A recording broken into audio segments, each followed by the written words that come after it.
नमस्कार, कानून की बात में आपका स्वागत है। मैं हूं आशीष भार्गव और मुद्दा जो है एक ऐसा है जिस पर बहुत बड़ी टिप्पणियां आई हैं, मीडिया के लिए भी आई हैं, सरकारों के लिए भी आई हैं और मुद्दा है दिल्ली और एनसीआर में प्रदूषण का। लेकिन चीफ जस्टिस ऑफ इंडिया यानी देश के मुख्य न्यायाधीश जस्टिस एन वी रमन्ना कह रहे हैं कि जो मीडिया पर जो टीवी पर जो बहस आती है वो ज़्यादा प्रदूषण फैलाती है।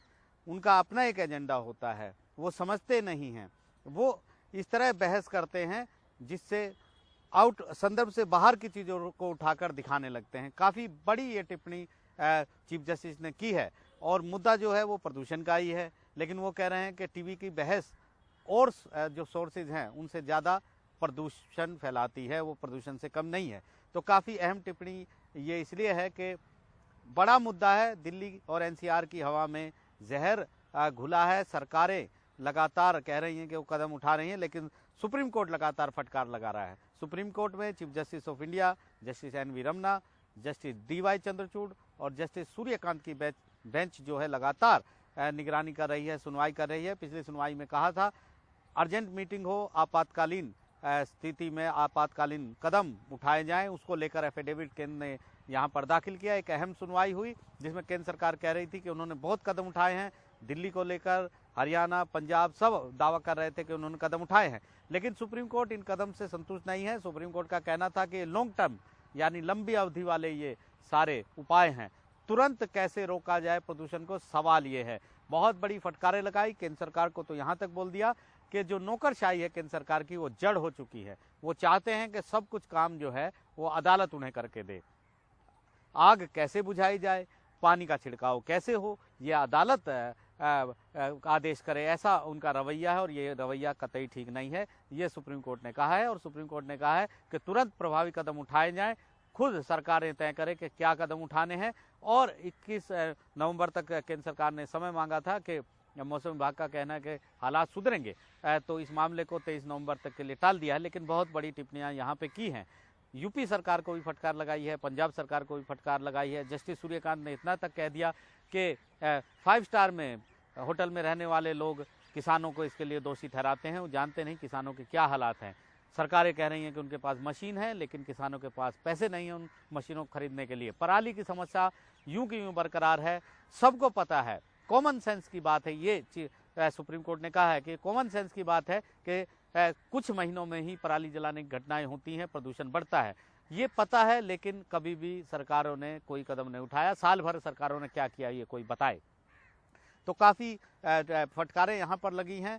साथ ही सुप्रीम कोर्ट ने ये भी कहा है कि जो कदम है वो तुरंत उठाने चाहिए, इफेक्टिव वो कदम हो। कार पूलिंग की बात कर रहे हैं, उसको कैसे आगे बढ़ाया जाए। सरकारी कर्मचारियों पर को सुप्रीम कोर्ट ने सुझाव दिया था कि उनको वर्क फ्रॉम होम पर विचार किया जाए, लेकिन केंद्र सरकार कह रही है कि वो ज़्यादा फायदेमंद नहीं है। पहले ही बहुत दिनों तक, बहुत वक्त तक कोविड के चलते सरकारी दफ्तर बंद रहे, ऐसे में उनको खोला जाना ज़रूरी है। अखिल भारतीय प्रभाव इसका पड़ेगा, वरना तो वो भी एक रास्ता केंद्र सरकार को अब देखना है। इधर केंद्र सरकार की तरफ से सॉलिसिटर जनरल आए थे तुषार मेहता, वो ये बात कह रहे थे कि मीडिया में, खासतौर पर टीवी में, उनके लिए कहा गया कि उन्होंने कोर्ट को गुमराह किया है, गलत आंकड़े पराली जलाने से प्रदूषण के दिए हैं।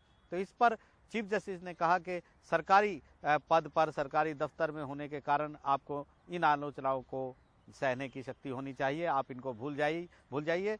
आपकी अंतरात्मा सही होनी चाहिए, किस तरीके से आप काम कर रहे हैं वो आपको काम करना है। इसके बाद टीवी मीडिया के बारे में, बहस के बारे में जो कुछ कहा, वो एक बड़ी टिप्पणियां यहाँ पर हैं। तो कुल मिलाकर सुप्रीम कोर्ट चाहता है कि खुद सरकारें कदम उठाए, क्योंकि ये क्षेत्राधिकार जो है वो अदालत का नहीं है, ये बिल्कुल पूरी तरीके से ये कार्यपालिका का अधिकार क्षेत्र है।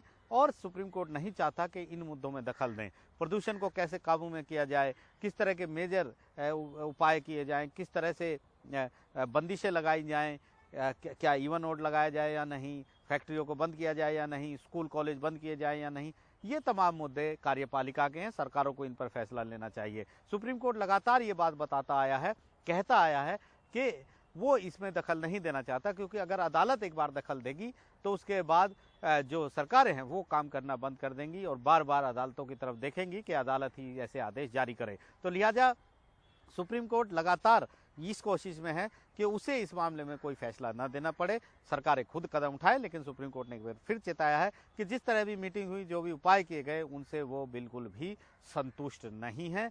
लोगों को बचाने के लिए बड़े कदम उठाने होंगे। एक दूसरे पर दोष देने से काम नहीं चलेगा, राजनीति से ऊपर उठना पड़ेगा, सरकारों को ऊपर उठना पड़ेगा, एकजुट होकर इस समस्या का सामना करना पड़ेगा और उसका समाधान निकालना पड़ेगा। पटाखों पर फिर एक बार चर्चा की गई। कहा गया कि दिवाली के 10 दिन बाद तक जिस तरीके से पटाखे चल रहे हैं, सरकारों को उस पर बैन जो लगाया है उसको इम्प्लीमेंट करना चाहिए, उसे लागू करना चाहिए। इसे कौन देखेगा? प्रदूषण कोई छोटा मोटा मुद्दा नहीं है, बहुत बड़ा मुद्दा है और इस मुद्दे पर भी देश की सबसे बड़ी अदालत आगे भी सुनवाई करेगी। हालांकि अदालत ने कहा है कि ये ऐसा मुद्दा नहीं होना चाहिए कि इसे सुप्रीम कोर्ट सुने। ये मुद्दा ज़्यादा से ज़्यादा हाई कोर्ट में जा सकता है, लेकिन जिस तरह के हालात बना दिए गए हैं, देश की सबसे बड़ी अदालत मजबूर हो गई है इस मामले की सुनवाई के लिए।